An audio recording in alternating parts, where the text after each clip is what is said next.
ये बात उन दिनों की है जब बुद्धा मरवन में अपना समय व्यतीत कर रहे थे। इस समय तक बुद्ध की प्रसिद्धि दूर दूर तक फैल चुकी थी। बहुत दूर दूर से लोग अपनी चिंताओं और परेशानियों का समाधान हेतु बुद्ध के पास आते थे। ऐसे ही एक दिन जब बुद्धा मरवन में अपने शिष्यों को प्रवचन दे रहे थे, तभी एक अधेड़ उम्र का व्यक्ति अपने नौजवान पुत्र को अपने साथ लिए बुद्ध की तरफ चला आ रहा था। जब यह प्रवचन स्थल के पास पहुंच गए तो बुद्ध ने एक नजर उन पर डाली और इशारे से बैठने के लिए कहा। जब प्रवचन समाप्त हो गए और सभी लोग वहां से चले गए तो बुद्ध ने उस व्यक्ति को अपने पास बुलाया और बैठने के लिए कहा। वहां चारों तरफ हरियाली छाई हुई थी। मौसम बहुत सुहाना था और तरह तरह के पक्षियों की आवाजें गूंज रही थीं। ऐसा नजारा देखकर उस व्यक्ति को अंदर से असीम शांति महसूस हो रही थी।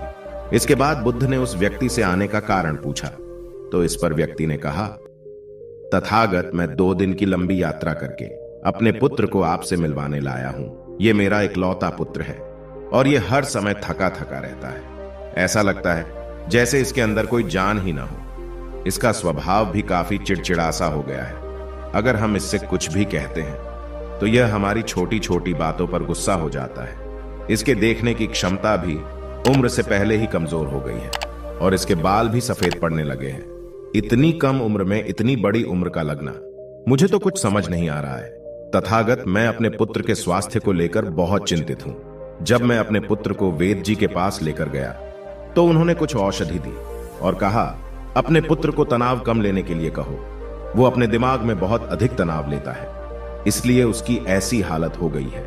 लेकिन मैंने उसको बहुत समझाने के बाद भी तनाव का मतलब समझ नहीं आया। मुझे नहीं पता कि तनाव होता क्या है, यह किन कारणों से आता है और उसे कैसे अपने पुत्र के दिमाग से निकालूं। लेकिन मुझे सबसे पहले तो यह समझना है कि तनाव होता क्या है। इसीलिए तथागत मैं आपके पास आया हूं।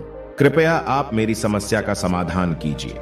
यह सुन बुद्ध उसके पुत्र को बड़े ध्यान से देखते हैं। उसके चेहरे को देखते हैं, उसकी आंखों को देखते हैं और फिर उसके हाथों की नब्ज को भी देखते हैं। यह सारी विधि करने के पश्चात बुद्ध उस व्यक्ति से कहते हैं कि तनाव लेना तो कोई नहीं चाहता, लेकिन फिर भी यह तनाव लोगों के दिमाग को दीमक की तरह पकड़ लेता है और व्यक्ति जान भी नहीं पाता है कि वह तनाव में जी रहा है।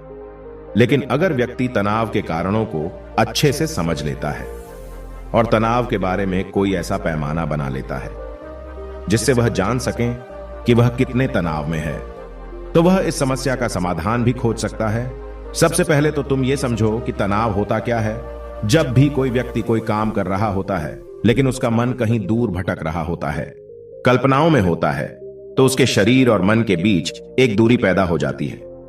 यह दूरी जितनी अधिक होगी, व्यक्ति उतनी ही ज्यादा बेहोशी की अवस्था में होता है और शरीर व मन के बीच की इसी दूरी और खिंचाव को तनाव कहा जाता है।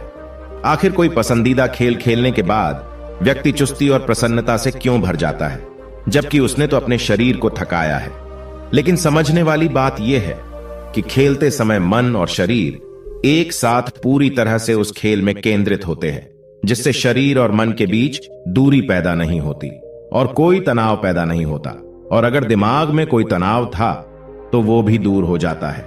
लेकिन इसके विपरीत, जब हम कोई ऐसा काम करते हैं जो हमें पसंद नहीं है, तो हमारा शरीर तो उस काम को कर रहा होता है, लेकिन हमारा मन कहीं दूर कल्पनाओं में भटक रहा होता है, जिससे शरीर और मन के बीच एक दूरी पैदा हो गई और तनाव ने जन्म ले लिया। इसीलिए व्यक्ति को एक समय पर सिर्फ एक ही काम करना चाहिए और अपने तन और मन की सारी शक्ति उसी एक काम पर लगा देनी चाहिए, जिससे व्यक्ति के अंदर तनाव पैदा ही ना हो। इसके बाद बुद्ध ने कहा, तनाव पैदा होने के मुख्य 8 कारण होते हैं और जिसने इन कारणों को समझ लिया वो जीवन भर तनाव मुक्त रह सकता है। मुख्य कारणों में सबसे पहला कारण है अति महत्वाकांक्षी होना। महत्वाकांक्षी होना अच्छी बात है, लेकिन क्या कभी आपने इस बात पर ध्यान दिया है कि इंसान के लक्ष्य कभी पूरे ही नहीं होते हैं। उसका एक लक्ष्य पूरा हुआ नहीं कि वह दूसरे की तरफ भागने लगता है, दूसरा पूरा हुआ तो तीसरे की तरफ, और इस तरीके से वो अपने लक्ष्यों को पाने के लिए जिंदगी भर गोल गोल घूमता रहता है। इसीलिए जो व्यक्ति अति महत्वाकांक्षी होता है, जिसने बड़े बड़े लक्ष्य बनाए होते हैं, वह वर्तमान में कभी रह नहीं पाता है। उसका मन सदैव भविष्य की योजनाएं बनाने में ही व्यस्त रहता है। उसका शरीर तो वर्तमान में रहता है, लेकिन मन भविष्य में ही रहता है। जिससे मन और शरीर के बीच दूरी पैदा हो जाती है और वह तनाव भरी जिंदगी जीने लगता है। बुद्ध के मुंह से यह बात सुन उस लड़के ने कहा, है बुद्ध, तो फिर इसका मतलब है कि हमें लक्ष्य नहीं बनाना चाहिए, क्योंकि लक्ष्य बनाना भी तो महत्वाकांक्षा ही है। इस पर बुद्ध ने कहा, जीवन में लक्ष्य बनाना कोई गलत बात नहीं है, लेकिन समस्या तब उत्पन्न होती है जब वो अपना पूरा ध्यान उस लक्ष्य से मिलने वाले परिणाम पर ही लगा देते हैं और उसके परिणाम की चिंता करते रहते हैं। व्यक्ति को वर्तमान में जीना आना चाहिए। आप लक्ष्य बनाइए और उस लक्ष्य की प्राप्ति के लिए कड़ी मेहनत करिए, लेकिन साथ ही साथ आपको इस बात का भी ज्ञान होना चाहिए कि आप अभी वर्तमान में जी रहे हैं और वर्तमान ही सत्य है। बुद्ध ने आगे कहा, तनाव का दूसरा सबसे बड़ा कारण है ईर्ष्या करना है। जब व्यक्ति ईर्ष्या और जलन से भर जाता है तो उसका मन अंदर से सड़ने लगता है। ईर्ष्या एक आंतरिक घाव है। आंतरिक घाव यानी मन का घाव। व्यक्ति के शरीर का घाव तो भर सकता है, लेकिन मन का घाव कभी नहीं भर सकता। इसीलिए व्यक्ति को दूसरे की खुशी और तरक्की से कभी ईर्ष्या नहीं करनी चाहिए, क्योंकि ईर्ष्या तनाव का कारण है। इसके बाद बुद्ध ने तनाव का तीसरा कारण बताते हुए कहा कि आरुषिपूर्ण काम न करना, इससे भी मन में तनाव पैदा होता है। जो काम करना हमें पसंद ही नहीं है, जिस काम में हमारी रुचि ही नहीं है, उस काम में हमारा मन लग ही नहीं पाएगा। हमारा शरीर तो वहीं बैठा रहेगा, लेकिन हमारा मन कल्पनाओं की उड़ान भरेगा, जिससे शरीर और मन के बीच दूरी पैदा हो जाती है और व्यक्ति तनावग्रस्त हो जाता है। इसीलिए इंसान को हमेशा अपनी रुचि के अनुसार ही कार्य करना चाहिए। अगर व्यक्ति ने यह पता कर लिया कि उसे कौन सा काम करना पसंद है और वो उसी काम को अपने जीवन का लक्ष्य बना लेता है, तो फिर वो काम उसके लिए काम नहीं बल्कि एक खेल बन जाता है। फिर बुद्ध ने कहा, तनाव का चौथा कारण होता है किसी दूसरे से अच्छा रखना। बुद्ध ने उस व्यक्ति की ओर इशारा करते हुए कहा, एक पिता होने के नाते तुम्हारी अपने पुत्र से बहुत सी अपेक्षाएं होगी कि तुम्हारा पुत्र एक बहुत ही कामयाब इंसान बने, तुम्हारा नाम रोशन करे, जैसा तुम चाहते हो उस तरह का जीवन जिए, तुम्हारी हर बात माने। लेकिन क्या आज तक कभी किसी की सारी अपेक्षाएं पूरी हुई है? जब भी कोई व्यक्ति किसी दूसरे से कोई अपेक्षा रखने लगता है तो वो अनजाने में अपने लिए तनाव पैदा करने लगता है। जरा सोचो कि अगर तुम्हारा बेटा तुम्हारे अनुसार काम नहीं कर रहा है और वो नहीं बन पा रहा है जो तुम उसे बनाना चाहते हो, तो निश्चित रूप से तुम्हारे दिमाग को तनाव तुम्हें पकड़ लेगा। तुम तनाव से भरा जीवन जीना शुरू कर दोगे और इस तनाव के बस में आकर तुम ऐसा व्यवहार करोगे, ऐसी बातें करोगे कि तुम्हारा अपने पुत्र के साथ संबंध और भी खराब होता चला जाएगा। इसीलिए व्यक्ति को जितना हो सके उतनी कम अपेक्षाएं दूसरों से रखनी चाहिए, और अगर पूरी तरह से तनाव मुक्त रहना है तो दूसरों से अपेक्षा रखना ही बंद कर दो। इसके बाद बुद्ध ने कहा कि शारीरिक कष्ट भी इंसान के तनाव का एक कारण होता है। जब व्यक्ति किसी शारीरिक पीड़ा से गुजर रहा होता है तो उसका पूरा ध्यान अपने उस शारीरिक दर्द पर होता है और वो पूरे दिन बस उसी के बारे में सोचता रहता है, जिससे उसका मन दुख के विचारों से भर जाता है और ऐसी स्थिति में व्यक्ति तनावग्रस्त रहने लगता है। यह सुन उस व्यक्ति ने कहा कि हे बुद्ध, शारीरिक दुख तो किसी भी व्यक्ति को हो सकता है, तो फिर क्या हुआ? व्यक्ति जीवन भर तनाव में ही जिएगा? इसका जवाब देते हुए बुद्ध ने कहा कि इंसान को यह बात समझनी चाहिए कि हमारा जीवन दुखों का आधार है। जैसे जैसे हमारा जीवन आगे बढ़ता है, इसमें दुख आते हैं, बीमारियां आती है और फिर अंत में मृत्यु भी आती है। तो बीमारियां इंसान के जीवन का अभिन्न अंग है, कोई इनसे बच नहीं सकता। बस किसी किसी के जीवन में यह समय से पहले आ जाती है तो किसी के बाद में आती है। जब इंसान का मन इस बात को अच्छे से समझ लेगा तो फिर वह अपनी बीमारी के बारे में सोच सोच कर ज्यादा तनाव नहीं लेगा, क्योंकि यह हमारे जीवन का अभिन्न हिस्सा है और इसके लिए व्यक्ति को शारीरिक रूप से भी अभ्यास करते रहना चाहिए।